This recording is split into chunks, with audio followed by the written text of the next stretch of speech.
400 বছরের ঐতিহ্যবাহী পুরান ঢাকার ইফতার বাজার থেকে সবাইকে স্বাগতম। দর্শক, আপনারা যেমনটি দেখতে পাচ্ছেন যে এই মুহূর্তে অর্থাৎ ইফতারের ঠিক আগ মুহূর্তে হওয়ায় এই সময়টিতে এখানকার ইফতার বাজারে বেশ ক্রেতা বিক্রেতার একদম ভিড় লক্ষ্য করা যাচ্ছে। একেবারেই বলা যায় যে সরগরম পরিস্থিতি বিরাজ করছে। দর্শক, যদি আপনাদেরকে একটু দেখানোর চেষ্টা করি, আপনারা এই মুহূর্তে দেখতে পাচ্ছেন যে পুরান ঢাকার ঐতিহ্যবাহী শাহী কাবাব এবং কোয়েলের যেই কাবাব এবং মুরগির কাবাব সহ বিভিন্ন ধরনের যেই পুরান ঢাকার ঐতিহ্যবাহী খাবারের সামগ্রীগুলো রয়েছে সেগুলো এখানে বিক্রয় করা হচ্ছে। পাশাপাশি যদি আপনাদেরকে একটু দেখাই, দর্শক সামনের দিকে দেখতে পাচ্ছেন যে ক্রেতাদের বিপুল পরিমাণে ভিড় আমরা লক্ষ্য করতে পারছি। বলা যায় যে একদম শেষ মুহূর্তের যে কেনাকাটা ইফতারের আগ মুহূর্তে সেটি চলছে।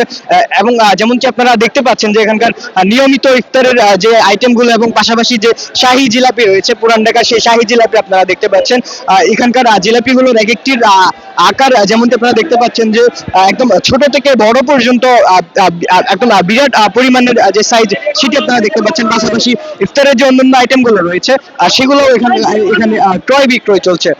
দর্শক, পাশাপাশি যদি আপনার একটু জানিয়ে রাখি, এখানকার যে ঐতিহ্যবাহী কাবাবগুলো রয়েছে সেগুলো এক ধরনের অতিরিক্ত চাহিদা থাকে রমজানের ইফতারের বাজারে।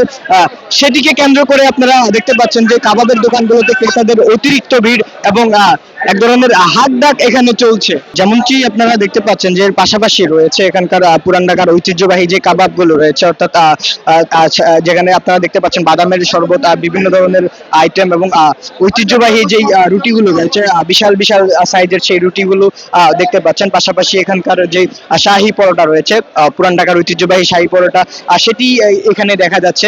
এবং যদি আপনাদেরকে আরেকটু সামনে গিয়ে দেখানোর চেষ্টা করি, দর্শক এখানকার যে পুরো একটি মুরগির রোস্ট এবং কোয়েল পাখির রোস্ট, পাশাপাশি সুতি কাবাব, জালি কাবাব, শাহী পরোটা সহ বিভিন্ন ধরনের আইটেম আসলে এখানে বিক্রি করা হচ্ছে। এবং এই যে বাংলাদেশের বিভিন্ন প্রান্তের ঐতিহ্যবাহী যে আচার রয়েছে সেই আচারের একটি সমাহার আমরা দেখতে পাচ্ছি। এবং যেই পুরান ঢাকার মূল যেটি আকর্ষণ ইফতার বাজারের, যেটি আসলে বড় বাপের পোলাই খাই ঠোঙাই বইরা লয়া যায় নামে পরিচিত, সেই আইটেমগুলো আমরা সামনে দেখতে পাচ্ছি। অর্থাৎ এগুলো মূলত বিভিন্ন ধরনের রোস্ট, যেগুলো এই বিভিন্ন নামে আসলে বিক্রয় করা হয়। সেই পুরান ঢাকার ঐতিহ্যবাহী ইফতার বাজার থেকে আপনাদেরকে সরাসরি যুক্ত করেছি সময়ের কণ্ঠস্বরে। যেমনটি আপনারা দেখতে পাচ্ছেন যে এখানকার ক্রেতা বিক্রেতাদের হাত ডাকে এক ধরনের সরগরম পরিস্থিতি বিরাজ করছে। এবং সেই যে রোস্টগুলো রয়েছে সেই গুলো আপনাকে দেখানোর, বিভিন্ন সামগ্রী সহ সেই ইফতার সামগ্রীগুলো আপনাকে দেখানোর চেষ্টা করছিলাম এতক্ষণ পুরান ঢাকার ঐতিহ্যবাহী ইফতার বাজার থেকে।